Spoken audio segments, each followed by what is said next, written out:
the reason for it must be some incredibly complicated, difficult to demystify underlying basis for some kind of pricing scientific methodology, or it's because it sucks. The reason is that it sucks. We're going to be rich. We just got done crawling through 450 GPU listings to try and understand how much of MSRP is still a lie. One of the biggest takeaways is that several models of the AMD RX 9070 XT have actually increased in price since launch, including evaporation of a lot of the original MSRP models. But also the average cost over MSRP for in-stock listings of GPUs is still elevated. RTX 5090s across Best Buy, Amazon, and Newegg are $1,054 more than baseline, or a 50% increase. The RTX 5080 is typically $570 more than MSRP, with the 9070 XT typically $275 over MSRP for the in-stock listings. But this chart isn't perfect because we're relying on in-stock listings, and those will bias towards more expensive cards. And that is why we made this chart. This shows the majority of current series graphics cards that don't have a single model in stock at MSRP, and when we have seen them restocked at retailers via tracking services, they've gone so fast we have to question how many are actually made. This chart shows the spread of cards by price, where we look at the minimum up to the maximum price for each model. But these aren't the only charts we made for this video. We made a lot of them. They look something like the ones we're flashing through the screen now. Taking a step back and looking at the GPU market, we thought, this world could use some more absurdity in it.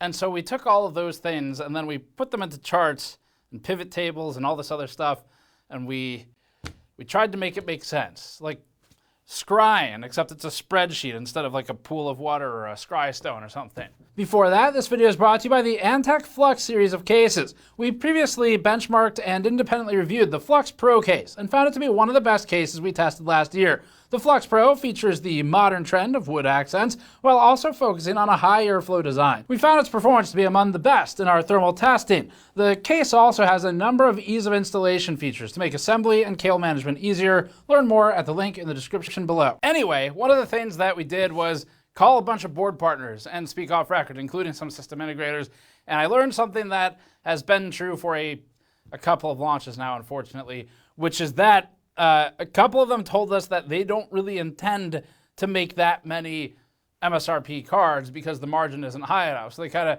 ship enough out into the channel to satisfy the fact that it can technically exist and to make, I guess I'll use this feels a little gross to say, but one of the companies did literally refer to NVIDIA as, and I'm quoting here, this is a direct quote, as quote, NVIDIA is my daddy, end quote. I want to be very clear, that is a quote from a company. Anyway, the context of the quote was they're trying to not piss them off, and helping to not piss them off is shipping at least something at MSRP to maintain the facade of it all. So anyway, that was one of the things that we did, was talk to some of these companies. A $2,000 MSRP for NVIDIA's 5090 doesn't mean anything if the cheapest 5090 in stock costs $900 more than the price that was given on stage. And 3 months ago, from the AMD side, we were told by AMD that it was inaccurate to call the 9070 XT's $600 MSRP quote launch only pricing, even though right now it's even less available at $600 than it was at launch. Out of the 26 current listings, only one is priced at MSRP, and it's not even in stock. Additionally, 70% of the 9070 XT listings that have remained listed since launch have seen price increases, so even when they're higher, they aren't stable. Interestingly, but also predictably, given the NVIDIA to AMD market share disparity of 92% to 8%, GPU availability by count when totaled had NVIDIA plus partner models at nearly 50 total listings per model when we checked, with a total of 315 different SKUs listed on North American retailers. AMD had a total of 77 SKUs listed, with Intel at 28. They also launched fewer devices, but what's important is the SKUs per model. AMD was around 14 to 26, meaning NVIDIA options typically have almost 2 times as many devices as the high end. That includes overclock cards, cards with 2 fans, 3 fans, 1 fan, card with fat heatsink, skinny heatsinks, RGB, white, black, waifu, devil, and so forth. This data was interesting but also predictable. It's one of those rich get richer scenarios where because NVIDIA is already successful, it gets more successful as a result of its existing success. It makes sense. The partners also make more money and sell more cards when they sell NVIDIA. And so there's reasons that they have more NVIDIA models. It's not some big weird conspiracy in this particular instance. It's just the nature of they sell more of those. It's 92% to 8% market share, as we just mentioned. But the point of all this is for a user, especially who is less familiar with the current GPU market, if they land on a retailer like Newegg and they see 47 SKUs of RTX 5060 and then they encounter 17 of, say, 9060 XTs or something, the chances of them landing on a 9060 XT when knowing little about the market, it's a lot lower, just mathematically. So in all our reviews recently, we've kind of ended them by saying we need to revisit the pricing a little bit later to see how things stabilize. And that's what we're looking at now. Spoiler alert, not stable, but it's time to revisit it anyway. This is not conclusive. Pricing is constantly changing. International pricing is also constantly changing. And it gives us a starting point to better understand the GPU space just broadly. We're looking at data in a couple different ways. It makes it kind of fun.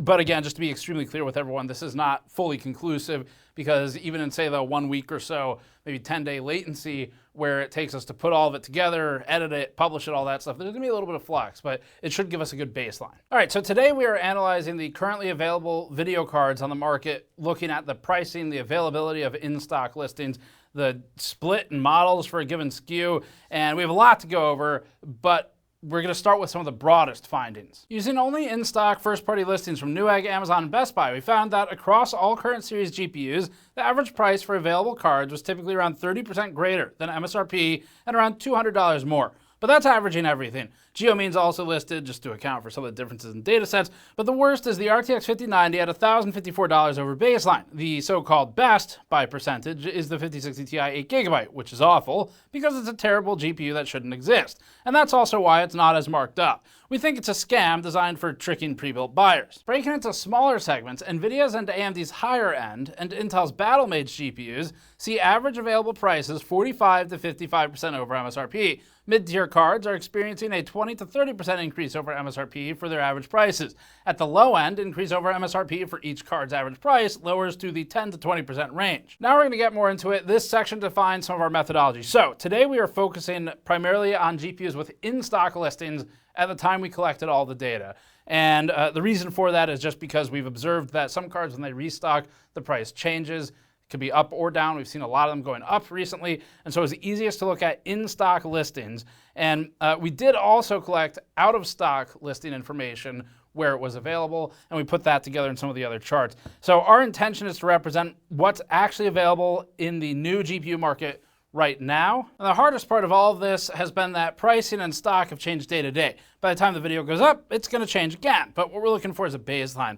We'll start with current GPU pricing and availability before digging into more specific price increases like the 9070 XT and the partner models. And as an important note here too, we obviously don't have the actual unit count of any given listing from these retailers. So it's not, you can get the listings and how many listings there are. That doesn't tell us how many units fall into that bucket.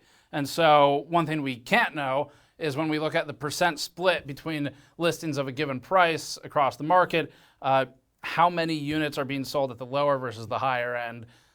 You can kind of take a guess based on logic, but you get the idea. So let's get into some of the data. This chart compares each GPU's average price for in-stock listings to its MSRP. The red segment represents the difference in dollar amount. Intel's B580 average in-stock price is $130 more than its given MSRP of $250, amounting to a $380 average price. However, oddly and unfortunately for specifically Intel, most of this comes from one partner. Gunner is regularly charging $380 to $430 for B580s via its Weiliao stores, despite other vendors selling the B580 at $300.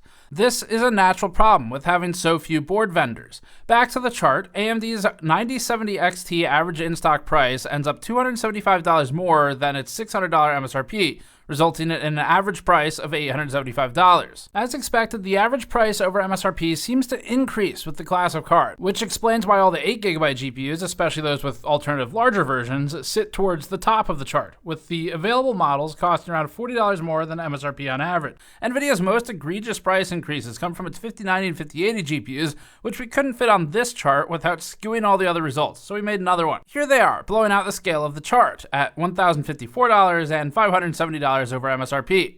We're going to be rich. For average price over MSRP by percent, the RTX 5080 now tops the chart, which isn't a good thing this time. with an average in-stock price 57% greater than its MSRP. Intel's Battle Mage cards follow closely, both around 51% over MSRP for the average prices of their available listings, despite having the two lowest MSRPs of any current series GPUs. For AMD, the largest percent increase comes from its 9070 XT and amounts to a 46% more expensive average price. As for the current availability of cards at MSRP, we have this chart. The RTX 5060 and 9060 XT 8GB hold the most in-stock listings for MSRP, with 8 and 6 listings. AMD's 9060 XT is actually the only non-NVIDIA current series GPU that has any model cards available at MSRP, with 6 of 8 listings in stock at the time of writing. The good news is that no one is buying it. The bad news is that it exists anyway. With 14 of the current 20, 4 NVIDIA GPUs compose 70% of the in-stock MSRP listings. While NVIDIA offers more total listings at MSRP, AMD generally allows a better ratio of listings at MSRP. For instance, NVIDIA's 5060 Ti 8GB has 5 of its total 42 listings, or 12%, priced at MSRP, while AMD's 9060 XT 8GB offers 8 of 20, or 40% of models listed at MSRP. The downside is that this is for the 8GB model, so while it's good that more are at MSRP, again, it shouldn't exist. That being said, those offerings may really only be a factor at launch. At this point, any listings that are priced at MSRP but out of stock don't really matter if we don't know if they'll ever be restocked again at the same price. And again, that's what some partners told us too. Some of them have no intention of maintaining good stock levels of the cheapest cards right now. Sadly, over half of the current series GPUs don't have any MSRP listings in stock. At the time of writing this, Intel doesn't have anything even listed at MSRP, in stock or not, across the 3 retailers we looked at. Here are the total counts with an important note. Again, this is listings, not units, so we don't know how many units there are in total. Based on the totals of SKUs at least, the RTX 5070 is the most available new GPU on the market right now, with 36 of 45 listings available, closely followed by the 5060 Ti 8GB and the 5060. AMD's most available GPU is its 9060 XT 8GB variant, with 18 of 20 listings in stock at the time of writing this. NVIDIA occupies almost the entire upper half of this chart, alongside AMD's 9060 XT 8GB. More in-stock cards that suck, like the 8GB 5060 Ti and 9060 XT, probably is a good indicator. Hopefully that indicator is that people aren't buying them, rather than there just being that many. This next chart focuses it only to percentage of in-stock listings. The same important note applies here, which is this is percentage of listings in stock, not the actual units in stock. Intel's B570 is the most available card by listing at 92% in stock listings, or 11 of 12, which isn't too far ahead of Intel's other Battle Mage GPU, holding 75% availability for the listings.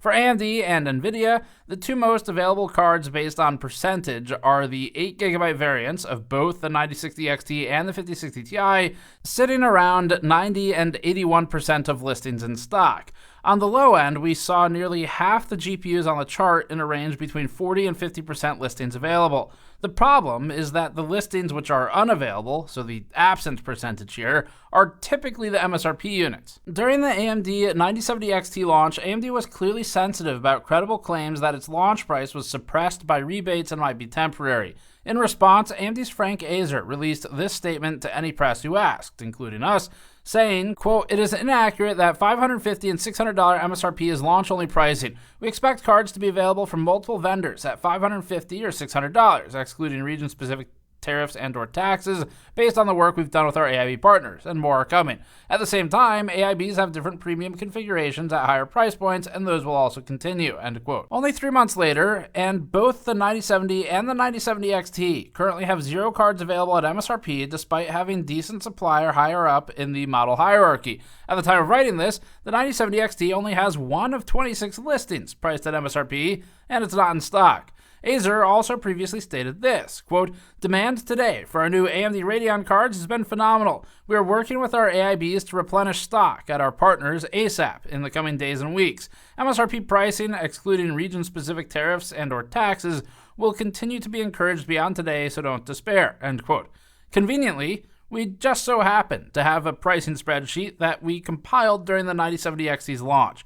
At launch, Newegg and Best Buy had a combined 27 9070 XT models listed, with 6 for MSRP. Out of the 21 listings that have remained since launch until now, 15, or 71% of them, have had their prices increase. Price has gone up for these. On top of that, 5 of the original 6 listings priced at MSRP for launch have seen increased pricing, and the other one is no longer listed. 3 months later, with 1 out-of-stock MSRP listing of total 26 listings, we believe the MSRP functionally was a special price. Our next chart portrays current price ranges, using each GPU's cheapest and most expensive in-stock first-party listings. Again, this is agnostic to units available. The $250 to $500 range is the most competitive segment for sub-$1,000 GPUs right now. It holds listings from 7 different current generation GPUs with at least 2 offerings each from NVIDIA, AMD, and Intel. For some additional perspective on what the market was looking like just 3 months ago, this is what we said in our 9070 XT review, the day before its March 5th launch. We did a quick look at Newegg for what was in stock, and there was nothing. It was all gone. So when we checked Newegg yesterday, the only card that was between $450 and $650 sold first party and not refurbished was the 7800 XT. This is madness. At the time of writing this, first party listings across retailers were in stock for 6 different current gen GPUs in that same range. On Newegg, we found 25 in-stock first-party listings between $450 and $650, mostly consisting of RTX 5070s and 5060 Ti's. Now, that sounds like a huge increase in GPU availability at the given price range in a relatively short amount of time. However, despite the increase in listings, none of the newly added model cards are available for MSRP. Once again, we had to move NVIDIA's 5080 and 5090 results to a separate chart for this one. Including them illustrates how wide of a price gap exists between these high-end GeForce GPUs and every other current series GPU. Instead of $250 increments, the segments now become 11 model GPUs under $1,000, 1 GPU model around $1,600, give or take, and 1 GPU model over $3,000. AMD and Intel failing to compete in the high-end GPU market exaggerates this gap. If a consumer wants a new high-end consumer card, there's one option for the GPU manufacturer. This is NVIDIA taking advantage of its lack of competition in this segment by charging whatever it wants. At the same time, it is also up to AMD and Intel to actually compete, not up to NVIDIA to bring themselves down. So there needs to be a balance here from everybody, ideally. This chart shows the differences in price and availability by NVIDIA's AIB partners using both the in and out of stock listings. We found that Asus held the highest average price for 4 of 7 50 series card models. Conversely, Zotac and Gigabyte tied with 3 each for the lowest average prices by partners of NVIDIA's current GPU series, though Zotac also had the highest average price for the 5090 and 5080, so appears to be trying to make up the margin there. A more apparent difference was in the actual number of listings offered by each AIB partner. Gigabyte consistently supplied the most listings for model cards, with an average of 16 listings for each 50 series GPU. That'd be OC models, white, black, RGB variations, things like that. Zotac, on the other hand, consistently offered the least amount of models, with an average of 6 listings per GPU, with Asus and MSI often finding themselves around the midpoint of the other 2 manufacturers by listing count. That recaps most of the situation now. Again, this is not perfect. When you're dealing with price and different regions, so we're looking at 3 major retailers in the US, for instance, that already introduces a lot of variables. It's not as fixed as like testing, for example. And the same goes when you go international. So for this, we really heavily focused the data collection on the 3 sort of largest vendors, and then we went across the whole damn market and 450 plus or minus listings for video cards. So there's a lot already, and that's focused heavily, on just trying to understand, get a bunch of data and look at it, just to see what interesting things jumped out at us. So that was kind of the approach. The approach was basically, we already know the pricing is not good, but let's see if anything interesting emerges from the data. So, as MSRP continues to lose meaning and our ability to provide value judgments and reviews becomes more difficult, we're going to continue to put stuff together like this, where we revisit it a little later. When we compare cards in a review, we'd expect the card with the higher MSRP to be in stock at higher prices too. That makes sense. It makes sense that the baseline is higher. But now even the suggested price of cards has lost a lot of its meaning. So in the past, one of the things that's been clear is if there's a suggested price, like with the 1080 Ti, we've talked about this in the fake MSRPs video and some others, where back in that era, the average price increase of even the highest end partner models with all these XOC features and kingpin cards and whatever, it was lower as a percent price increase over baseline MSRP than what you see today from cards that aren't that special.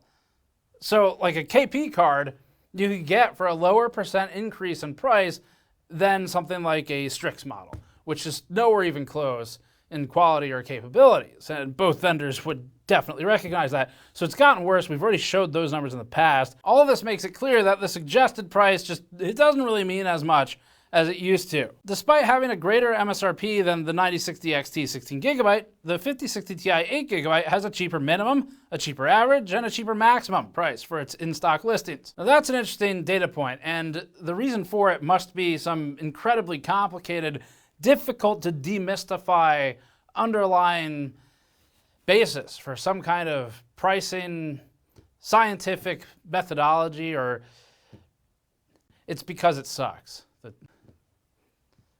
The reason is that it sucks. And meanwhile, the 9060 XT 8GB is also readily available, much closer to MSRP than basically any other card that we've looked at, alongside the 5060 Ti 8GB.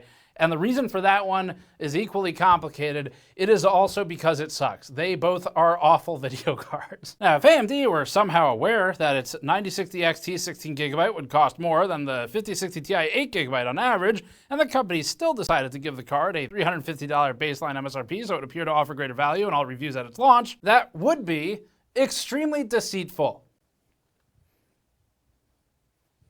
Yeah, it sure would be. At certain price points, we found the comparative value of cards can shift drastically between when the cards are valued at MSRP versus when they're valued at the average cost of in-stock prices. NVIDIA's 5070 Ti, for example, is priced 25% higher than the 9070 XT in theory. Yet the average in-stock price of the 5070 Ti is 10 to 15% more than the average price of the 9070 XT's in-stock listings. The differences between these price increases is meaningful, and it demonstrates MSRP's ability to continue to mislead. And again, to reemphasize a point we've now emphasized in 2 separate videos this year, we understand that the MSRP is intended as a baseline, meaning some amount of cards will be available at this price, and then some of the higher end, fancier SKUs with extra bells and whistles and quality of life features and whatever, worth it or not, those are gonna be higher. That's how it has always worked, and that's fine. The difference, again, is that the amount of these cards proportionally has increased, mathematically provable, versus cards at or near baseline MSRP. And likewise, the top end of that price increase over the reference is much higher, with far fewer that you get as a result of it. And so this is where we're seeing that stretching of the stack. And in some ways, it kind of matches with some of the shrinkflation stuff we've seen with the GPUs themselves. But really, it's just the companies are getting more bold with how much they increase the price for not really adding a whole lot of extra value in relation to that price increase. And a lot of that is because they're going to sell them anyway. So anyway, that's kind of it for this one. It was interesting. Like we said in the beginning, this is not fully conclusive. It's not easy to be fully conclusive with something like this because you're already looking at hundreds and hundreds of listings across lots of retailers, and there's a lot more out there. And but that gives us at least a baseline to re-examine sort of the price situation right now for the cards that we've been benchmarking throughout the year. And we'll keep revisiting this as it further develops, but that's it for this one. Thanks for watching. Subscribe for more. Go to store.gamersnexus.net or patreon.com/gamersnexus to help us out directly. Helps a lot because this kind of stuff takes a lot of research time for us to put together, and your direct support through those avenues helps us fund it. So thank you for watching. Subscribe for more. See you all next time.